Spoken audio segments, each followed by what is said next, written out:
Welcome to the deep dive. We're focusing today on something core for every plastic surgeon, zygoma fracture management.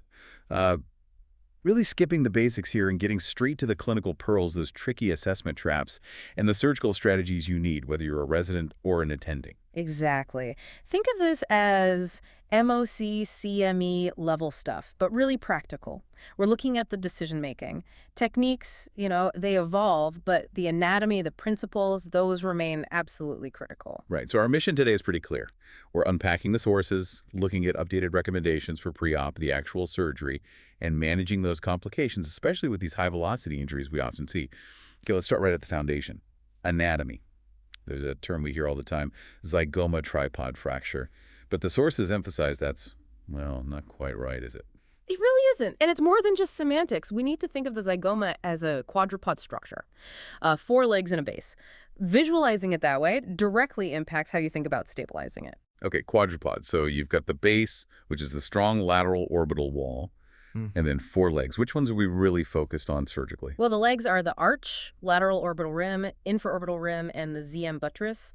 But the key things are the facial buttresses, those thicker columns, like the lateral vertical maxillary and the upper transverse maxillary buttresses. That's where the bone is strongest. That's where your plates need to go for load-bearing stability. Got it.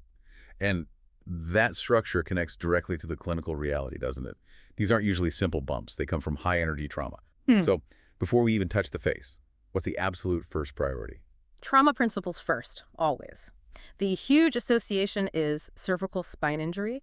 The data suggests anywhere from 7 to almost 11% of patients with 2 or more facial fractures have a C-spine injury. So your first job, maybe coordinating with other teams, is clearing that C-spine before you even think about timing the facial repair. Absolutely critical. So C-spine clear. Now we're examining the face.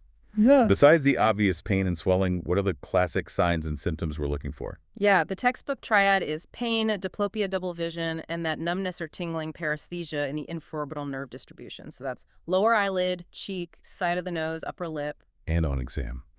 You'll often see that widened look to the face, the flattened cheekbone, the malar eminence. You need to feel for step-offs, usually upper lateral orbital rim or inferior rim. And don't forget trismus, difficulty opening the jaw. Let's hone in on the eye exam, because that feels like where things can escalate fast. Yeah. What turns a routine zygoma fracture into an emergency needing an ophthalmology consult right now? You have to be meticulous with the eye exam. Any visual field cut, any drop in visual acuity, an abnormal pupil response like an APD, or this is a really high yield one, problem seeing red color saturation. That can be an early sign of optic nerve trouble. That red saturation test? Yeah. Yeah, it's subtle, but so important. Picks up nerve issues before vision plummets sometimes. Exactly. And then motility. Look closely at how the eyes move. If it's kind of globally restricted, maybe just swelling. But if it's mainly vertical restriction, especially looking up, you have to worry about inferior rectus muscle entrapment in the floor fracture. So you do forced suctions then? Absolutely, especially if the patient can't cooperate, maybe they're intubated. Right. Forced suctions tell you if it's truly stuck mechanically or just edema. So yeah, decreased vision, weird optic nerve signs, blood in the front of the eye, hyphema, or any globe injury. That's an urgent ophthalmology call, no debate. Now, thinking about timing, it connects back to that initial trauma assessment. And what's interesting is that unless it's a true emergency like that muscle entrapment we just mentioned, or acute nerve compromise or serious bleeding, you actually don't need to rush these to the OR. That's a key point, especially for residents managing call, right? Yeah. So if it's not emergent, what's the ideal window? Is there a sweet spot for operating? There is, and actually a short delay is often better. Waiting allows that initial significant swelling to go down. Usually we aim for repair within the first 2 weeks. This gives you a much clearer picture of the real deformity and, critically, the globe position. Initial swelling can really mask enophthalmos. But you can't wait forever. There's a deadline imposed by biology, isn't there? When does the bone start healing, making reduction harder? Right. The clock is ticking. Fracture consolidation really starts kicking in around 2 to 3 weeks after the injury in adults. So you really want to get the surgery done within those first 1 to 2 weeks. Thank kids. Even faster. For pediatric cases, you're often looking at repair within the first week. If you wait longer than 3 weeks in an adult, you're likely looking at needing osteotomy as cutting the bone, which is a much bigger operation. Okay, a clear deadline. Yeah. What about imaging? What's the gold standard we need for planning? It's CT, no question. You need fine cuts 1 to 2 millimeter axial slices covering from the chin, the menton, all the way up to the top of the head, the vertex. And good quality 3D reconstructions are, well, they're pretty essential now for visualizing the reduction needed. Makes sense.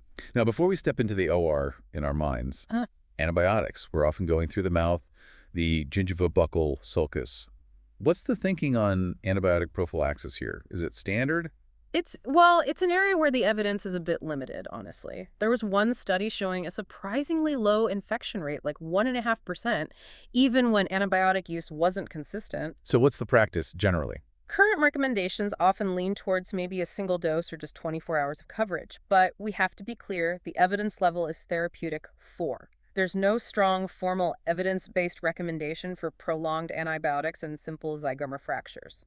Right, now for the really hands-on part for the surgeon, choosing your approaches. How do we get the access we need without causing new problems, iatrogenic morbidity? Let's start with the workhorse for the buttress and lower rim. Yeah, the gingivobuccal sulcus approach is fundamental for that ZM buttress and the inferior rim. Technique matters, though. You've got to dissect carefully to stay away from the infraorbital nerve as it exits the foramen, avoid herniating the buccal fat pad too much, and crucially, leave a decent cuff of gingiva, maybe 3 to 5 millimeters, for a good closure. Makes sense. Then there are the lower lid incisions, subciliary, subtarsal, transconjunctival. These always worry surgeons because of a potential for lid problems later. What's the verdict on risk versus access? You really have to weigh that risk, especially ectropia in the lid pulling down. Big meta-analysis showed the subciliary approach because you typically lift the muscle flap, had the highest ectropion rate, something like 14%. That's significant. Oof, yeah. So what's the safer option? The transconjunctival approach, going from inside the eyelid, consistently comes out on top with the lowest overall complication rate, down around 2% in that same analysis. Basically, messing with the orbicularis muscle less seems to be key for preventing lid malposition. Okay, good pearl. But what about those really smashed cases, high energy, maybe the arch is way out laterally? Sometimes you need wider access, right? The coronal approach. Exactly. For complex comminution or severely displaced arches, the coronal approach gives you amazing visualization. But the big risk there is the frontal branch of the facial nerve. You have to know your fascial layers. Okay, walk us through that safe dissection plane. To protect the nerve, you need to stay deep to the temporoparietal fascia, that superficial layer, but superficial to the deep temporal fascia, the layer covering the temporalis muscle itself. Staying right in that specific plane keeps you away from the nerve as it runs up to the forehead.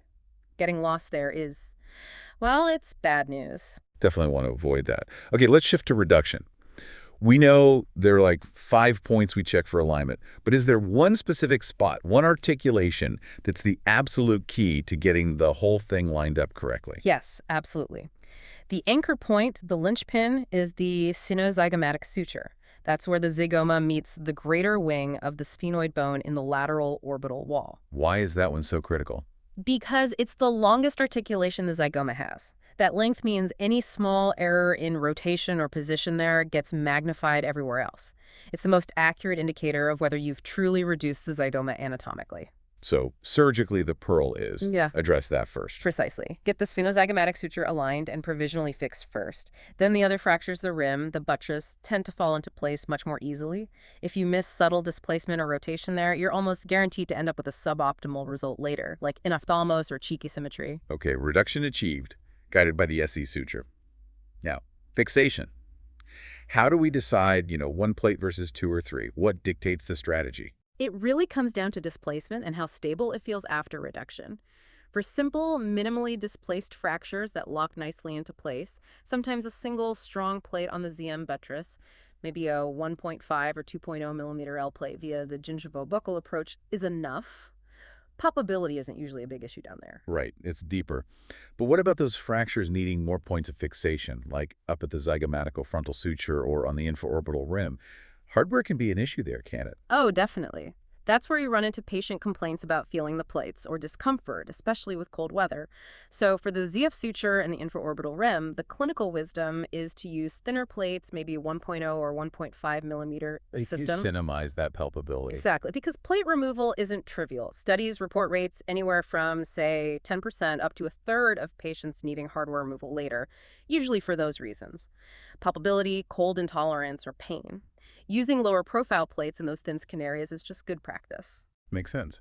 What about the zygomatic arch specifically, especially if you've used a coronal approach? Is there a trick to plating that correctly? Yes, and it's a common mistake to avoid. When you plate the arch via a coronal flap, you generally want to plate it before fixing the other buttresses, but the key is the central segment needs to be plated relatively flattened, not bowed out like a perfect arch. Why flattened? If you try to restore a strong convex curve to the arch during plating, you inadvertently widen the face and can actually increase the orbital volume, contributing to malar depression later. Flattening it maintains the proper facial width. Interesting. Okay, shifting to the orbital floor itself. When do we absolutely need to repair it, and what are we using these days? The main indications are pretty clear. A fracture bigger than about 1 square centimeter, any persistent double vision or motility issue after swelling improves, or significant enophthalmos, either visible or on the CT scan. And materials. Bone grafts or mesh. The trend, supported by some decent evidence level 2, prognostic suggests that prefabricated titanium mesh often gives a more precise reconstruction of that complex orbital shape compared to, say, calvarial bone grafts. The mesh just seems to hold the volume better. Good to know. And before we leave the OR, one last crucial step, especially with those lower lid incisions.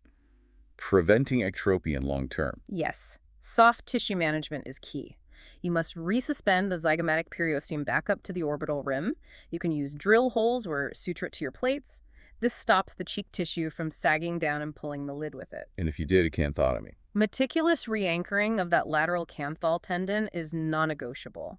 Got to put it back exactly where it belongs to keep the eye shape normal. Okay, surgery's done. What's the post-op complication that gets you out of bed in the middle of the night? The most time-critical one. Without a doubt, retrobulbar hematoma.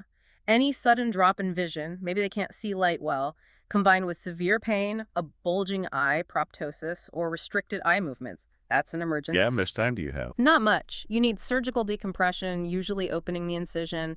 Maybe a canthotomycantholysis, ideally within 2 hours to have the best chance of saving their sight. Time is vision. Wow. Okay.